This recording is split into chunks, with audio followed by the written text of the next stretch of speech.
All right, ladies and gentlemen, tonight we got a very special guest. He's been an actor, he's been an author, he's a producer. You may know him recently from Squid Games as playing VIP number 4. Tonight we are chatting with Mr. Geoffrey Giuliano. Geoffrey, great to have you on. Thank you for joining us, being all the way all across the world, globe in Thailand. I guess the best way to start off with all the things we've done, as odd as it sounds, you are our second Ronald McDonald we have interviewed on this show. We had Squire Friedel to start the year, and now we have you. Well, it's a port for actors that don't have anywhere to go. When I got out of drama school, I had a master's degree in Shakespeare, which is a patently ridiculous degree that has no value whatsoever.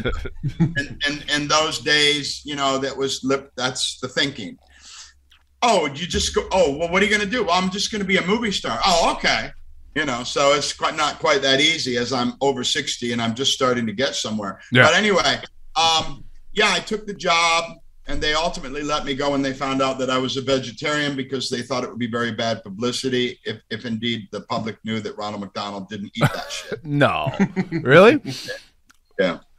Now, is there like is it like a stiff competition to become like a Ronald McDonald? Because I know there was several over the years, but what is the audition process like to become that? Yeah, the audition process is an acting thing.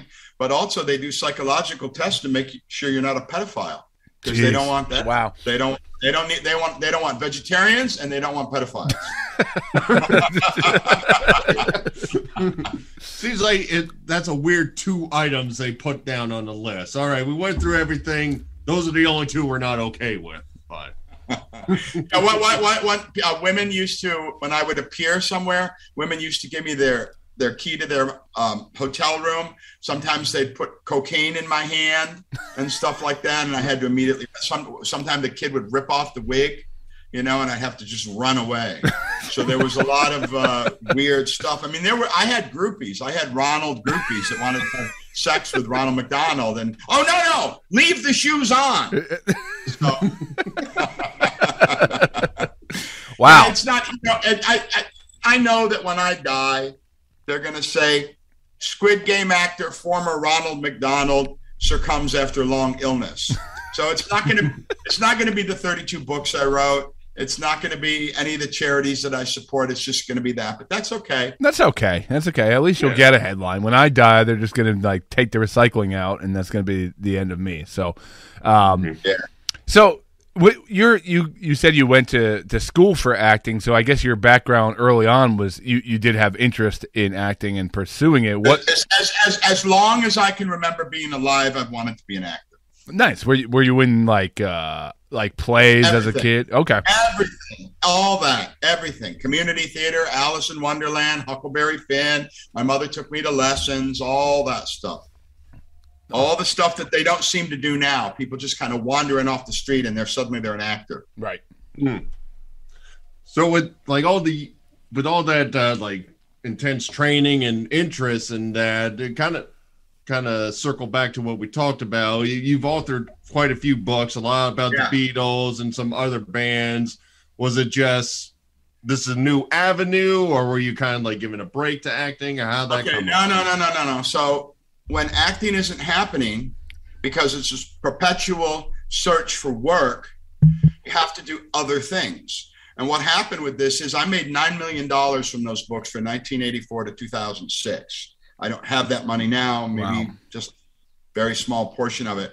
But the books became so overwhelmingly popular that I was kind of forced to do it, because I had all these children and a wife, which are all grown up, and my wife passed away. So it's all different now. But at the time I had to maintain a big house, and we had an animal rescue place, and we ran a food bank for the poor, and we did charitable work in India. So I had all this financial and all these other children and stuff with their demands. I had a lot, as I used to say to my wife, I had a lot of people on my shoulder that ride on my shoulder. I used to say it like this: when I want to eat lunch, when I'm hungry, I have to buy 12 people a sandwich, the entourage. Yeah. So it was something I did for money. I don't care about the Beatles, man. I'm over 60. I've moved on. I don't like it when people can't move on from shit. Yeah. It's retarded, It's like, man, I like the Rolling Stones, man. How old are you? 78. Well, you came to this earth and you invested yourself in liking the Rolling Stones, not even being one, liking this band, and liking the Beatles. Well, there's an opening in the Stones now if you want to join. Well, I mean, it's delusional. I mean, there was a graveyard near my big house in upstate New York, and I used to walk my sheepdog in there, and the Buffalo Bills are the team around there. And on the gravestones, most gravestones had Buffalo Bills stickers, memorabilia, teddy bears. And I thought, is this what these people are taking to eternity? Yeah. Is this what they lived it, and now they're taking it with them, Like King Tut's tomb has all this Buffalo Bills stuff in there. Come on, what are you doing? So I prefer, especially since I've got one foot in the grave and another foot on a banana peel, I like to try to do things that have some meaning, that move the needle forward and are progressive on every level of everything that I do.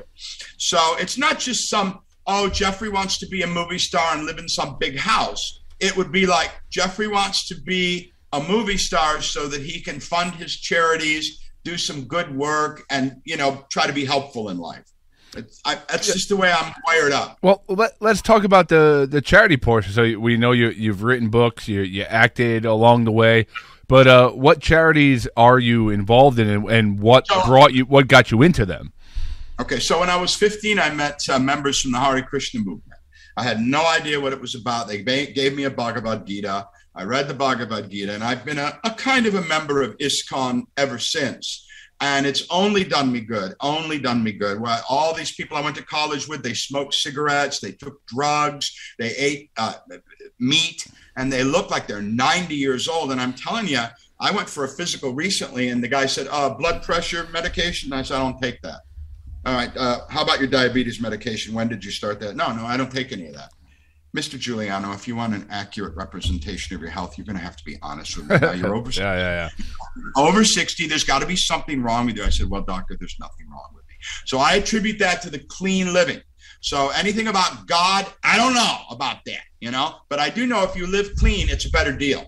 So I got involved with the charities because I used to go to India to meditate, and I saw people that were starving and dying on the street. And I thought, this is not right. This is something I can do, because I had so much money from those books that I thought, well, I said to my wife, look, if we just go to Delhi and have them bring a truckload of rice, some powdered milk, some raisins, some flour, and we have some guys, hire some people to put it into bags for about, I think, 3 days food, and give them some big bottles of water and some fruit and vegetables, they can go home and they can live a little bit longer. Well, you're trying to feed India. Are you crazy? No, you can only do what you can do.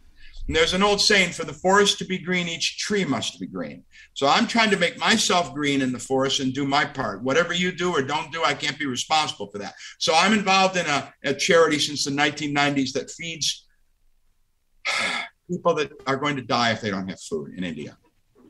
Right. That's it. That's awesome. That's awesome. Now, speaking of India, I saw an article recently where you were actually stuck in India for 6 months. 6 months, yeah. With no money. I had no money whatsoever. I came for 2 weeks with my 13-year-old son to show him India, and we didn't bring the credit cards. I bought $2,000, and then they closed the airport. We couldn't get out of India. We were trapped. And we didn't have any, the credit cards were locked up. I had no one to go to my apartment and get them and send them to us. So we had no money for 6 months, and we're literally living like the beggars that I've been helping since the 1990s. And I want to tell you, they took care of us. They shared what little they had with myself and my son. And they didn't like, what's he doing here? It was just like accepting. They just accepted it, So I say,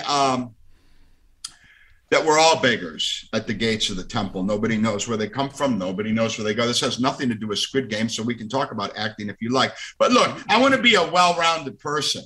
I'm not just some Hollywood retard that, just wants to, where I want to be. I don't want anything. I don't want anything. I want to do. I want to be. I've been a multimillionaire. I have been that.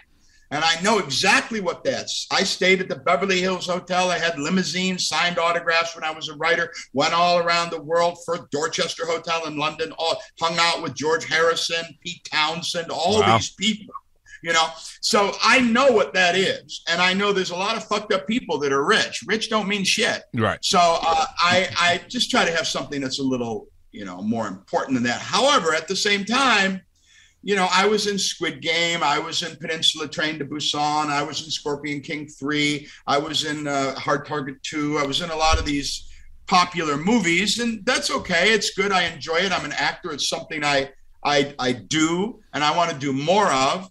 And, I have a little beef, just a little tiny one. There's an old saying, how do you make an actor complain? Give him a job.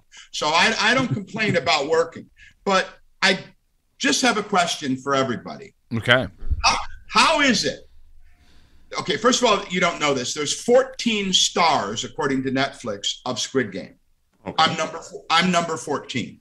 I'm number 14. Okay. But I am a star of Squid Game. 13 of those people are from Korea. Now, there's one Indian guy, but all right. So 12 of these people are from Korea. I worked with those people. I know those people. And I know that when I came in the morning and said, hello, how are you? They went, huh? And the translator said, hi. Oh, yeah, hello. Oh, they didn't speak fucking English. Now, I just saw an article about 10 minutes ago, and I don't begrudge them their success. I'm not a player hater. But they were all just signed to the biggest talent agencies in Hollywood to make English language movies. That's not going to happen, dude. Yeah. Because the one component that you need for English language movies, besides being a good actor, is the ability to speak English. And they don't have that. So I just wonder what that's all about. What are you drinking there, dude? You're doing a lot of drinking. I have a little bit of rye, bourbon rye over here. I knew it was some shit like that. Okay, yeah. You're not eligible. You're not eligible to join the Hare Krishnas. I'm sorry. So that's okay. That's okay. Right before this interview, my kid shit in his diaper so bad that it blew up his back and into his hair. So I needed to pour myself a drink before this interview just to kind of. Hey, listen, I thank you for sharing. So anyway, these guys have all signed with big agencies. Yeah, I have not. The one guy that can speak English, I think pretty much, except for one or two people I made 28 movies, big movies. Mm-hmm. So like the girl, I mean, I understand she's a girl. She's 19 or 20. She never did any acting before. Mm-hmm. So it's such a weird business. It's such a bizarre, it's not logical. It's like, well, wait a minute. What do we got with the Squid Game? You want to get some guys from Squid Game? Yeah, let's get, well, what do you got? Well, we got 13 people that don't speak English. Anything else? Yeah, there's that other guy. What's it? Giuliano, that guy. You know, the funny guy with the gay guy with the showed his ass. Well, yeah, get him. So that hasn't happened yet. And I never talked about this publicly. I was just talking to my wife about it. Yeah. But it's not a democracy. It's a benevolent dictatorship if you're lucky. Right. It's a hierarchical pyramid with a few guys at the top and a whole bunch of people at the bottom. So that's not to say I'm not doing well. I am doing very well. My particular situation was I made movie after movie after movie after movie. So Hollywood knows who I am, but the public had no idea or interest in who I am until Squid Game. Well, let's talk about Squid Game. So obviously it came out about a month or two ago and kind of blew up out of nowhere. How did you get involved in that? When they sent you the script, like give us the origin stories of how you got involved in Squid Game. Okay. Well, I did a movie for Netflix and I was brought over to Korea to do it. called Peninsula Train to Busan, which you can see right now on Netflix. And I'm very proud of that. And I did well in that, and I'm happy about that. So that was very successful for me. And the director saw that movie. It's kind of a boring story, pretty obvious. He saw that movie and he said, let's ask this guy to cast. Now, this was after they couldn't find anybody in Korea to do the part. So that's where they always look first, for money reasons, probably. And so I did the casting. There was quite a bit of negotiation about money. We finally got the money where we were both comfortable with it. It was a lot more money than I've ever made in a movie. A lot more. So I didn't know this was going to be a big deal, but I thought, why are they giving me so much money? Right. But you don't think too much about that. You just take the money. So then when I got there, they put me in this really fancy suite of apartments, and I thought, whoa, wow, big budget. And then I got to the set. And the set was like the Houston Astrodome. It was just a fantastically beautiful, very meticulously put together set. And I thought, okay, so this is a big deal movie. But I still, but there's pretensions to that all the time. I made a movie called Mechanic Resurrection with Tommy Lee Jones, that horrible Jessica Alba, and Jason Statham. So I was his trainer. I trained him how to kill when he was a little boy. I'm sure you're familiar with Jason Statham. So I thought that was going to, I'm in a movie with Tommy Lee Jones. It's going to be, it didn't do anything. Didn't do balloon, like a lead balloon, like a Led Zeppelin. Yeah. So I've been there before. This isn't my first rodeo. So I thought, okay, better apartment, more money, nice sets. But I'll make it. I'll get a few, and that was pretty good, and then get another movie in a few months. I didn't think any shit was going to happen with this movie that has ever happened with 28 movies before. So it was a total surprise to me, and I know it was a surprise to Netflix, the director, and everybody in the cast. Yeah. All of those 13 of 14 people are millionaires except for one, and that's me. I'm not a millionaire. That's why I'm out humping and stumping around to do this publicity and try to get something happening, where the other people are surrounded by agents and managers. And, there's another thing about people. They get a little bit successful. I got a friend who's in a kind of a big movie right now. And I said to him, for a project I'm doing, can I do an interview? And that's a friend I've known for years. He said, well, you'll have to talk to my manager. I said, dude, what the fuck is wrong with you, man? You can't make a fucking decision for yourself. Right. So, well, my manager built the brand, and I'm the boss of my career. Call me crazy. I just do what I think is the right thing to do. Now, if somebody threw a whole bunch of money at me and said, look, you do this and you do that, I'd say, okay, sure. But until that happens, I'm just going to keep doing what I think I should do. Now let's talk about your big scene with Why Ha June, if I pronounce the gentleman. I just call him June. Okay. I got all that other stuff, and I just said, "How about June?" They said, "Okay." Okay. So the whole scene where you take him aside and you disrobe and everything there. Yeah. Is there any kind of communication? Are you going through a translator back and forth? I want to try this and that, or is it just literally you just open up and there your bare rear end? We had no ability to try anything. We had to do exactly as we were told. We were given a storyboard, which looks like a comic book, which says he moves his hand up in front of his face. And you see that, and then you have to copy what's on that little comic book. So we had, no, up a little higher. No, up, over to the left in front of your eye. Just show one eye. So this is, we had no artistic latitude to do anything but say exactly what was on the paper, move our bodies exactly as we were told, into millimeters. No, Geoffrey, move your hand up. No, up about 2 millimeters. Now back one. It was so specific, and I've never made a movie like that before. And it's not my favorite way of making movies. In Peninsula Train to Busan, I just did whatever I wanted, and they loved it. But those are things that are reserved for stars. I'm an actor. I'm not a star. So despite what Newsweek called me a global star, I wish I was a fucking global star. But anyway, so there were many things I can tell you about that. Number one, I didn't know I had to do a nude scene until I got there because I didn't read the script. I just did my casting, and they gave it to me, and I put it down, and I did other shit. And then when I got there, I thought, well, I'll read it when I get there. So they said, are you ready for your big scene, Mr. Giuliano? And I said, yep. And they said, okay, so don't worry, we'll have someone there to put a blanket around you when you take off your clothes. What are you talking about?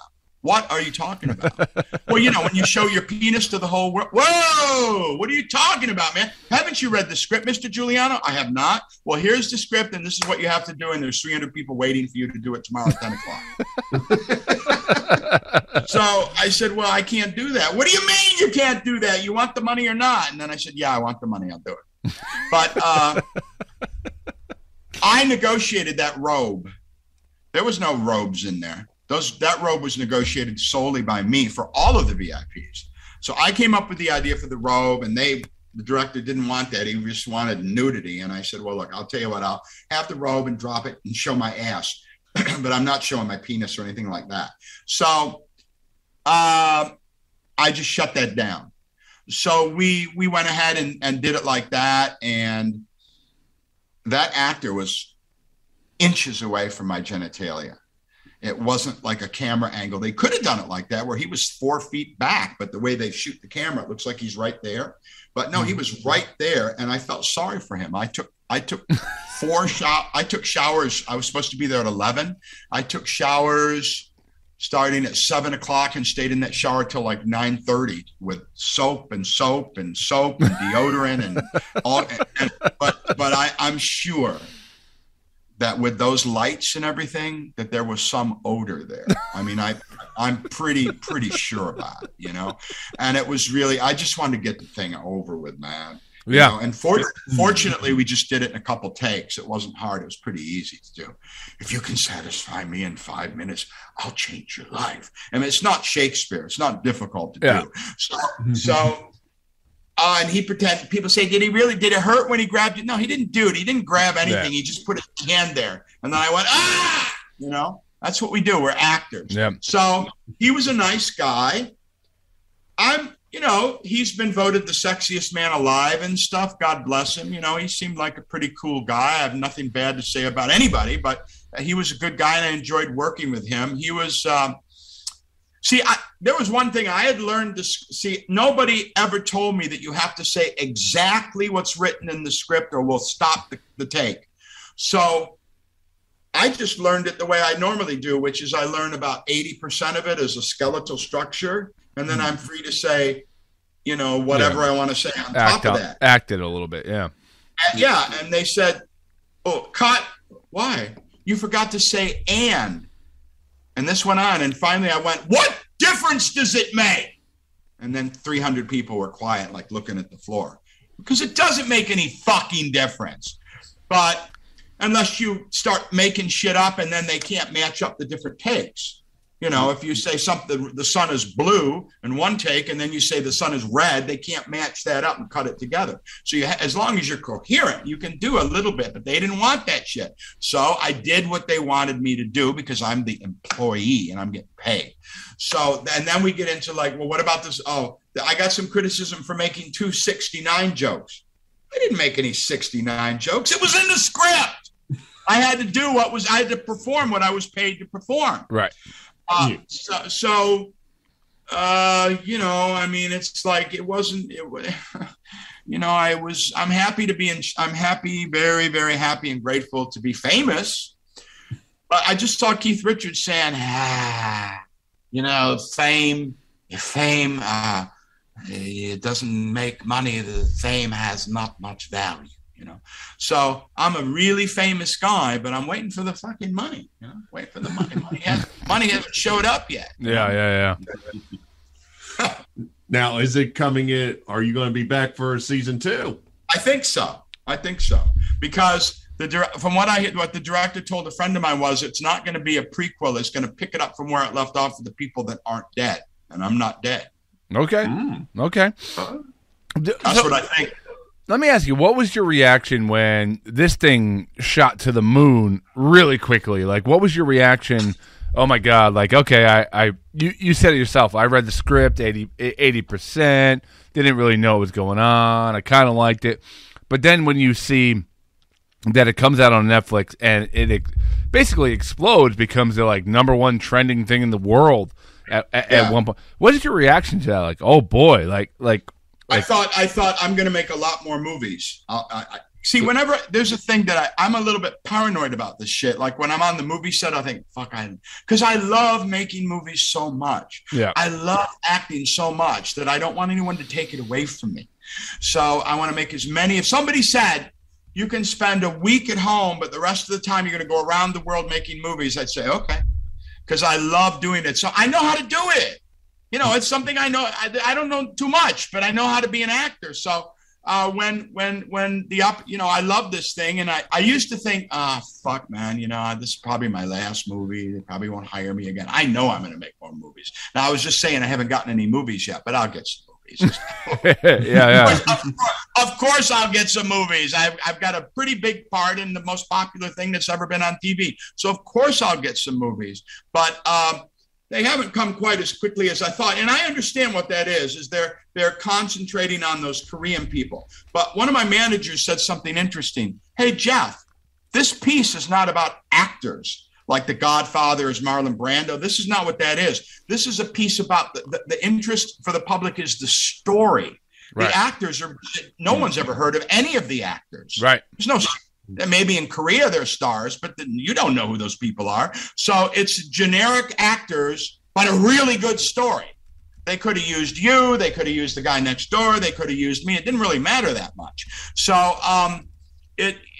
I agree with that the star of the show was the concept and the script, and the actors were secondary consideration, and all of them are generic to the Western mind and Western people. So it could have been really if they put another Korean in there or another old gay guy in there. I'm not gay, but I played one on TV. So it wouldn't have mattered. Mm-hmm. It wouldn't have mattered. It doesn't matter. They could have got 1,000 actors to do that part that I did. And I'm sure 1,000 actors, 10,000, 1,000,000 actors would have loved to have done it. Right. But it's such a funny business. So what I think about the success is that I'll make more movies, that I'll make some more money. Look, I'm over 60 and I have a 14-year-old son. So most people don't do that. And so I had a son when I was 55. So I have big responsibility to make sure he's well educated and prepared for life. So I have to make, good money. And I'm not going to lie to you. Actors make more money than the average bear when they work. And I'm very good and careful with money. But it's you got to pay attention. It's a constant, I don't know, this looking for work all the time, it's like you can get to a level where it's a snowball. Like, okay, right now I have unlimited opportunities to get publicity and I take it. And I tell people, it doesn't matter that, like I just did one yesterday for the London Times.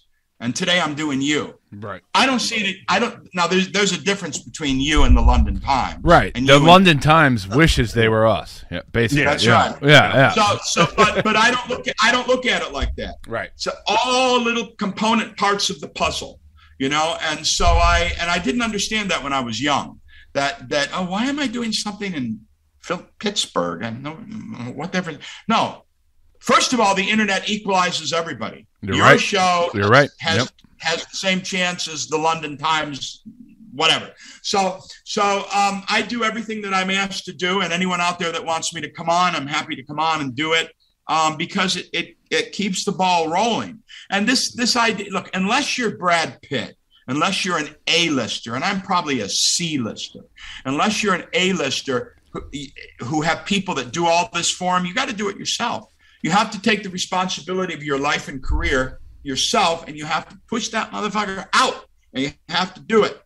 So I manage my own career, and I'm not too sure that I'd be really interested if I were a big star in the future to give that up.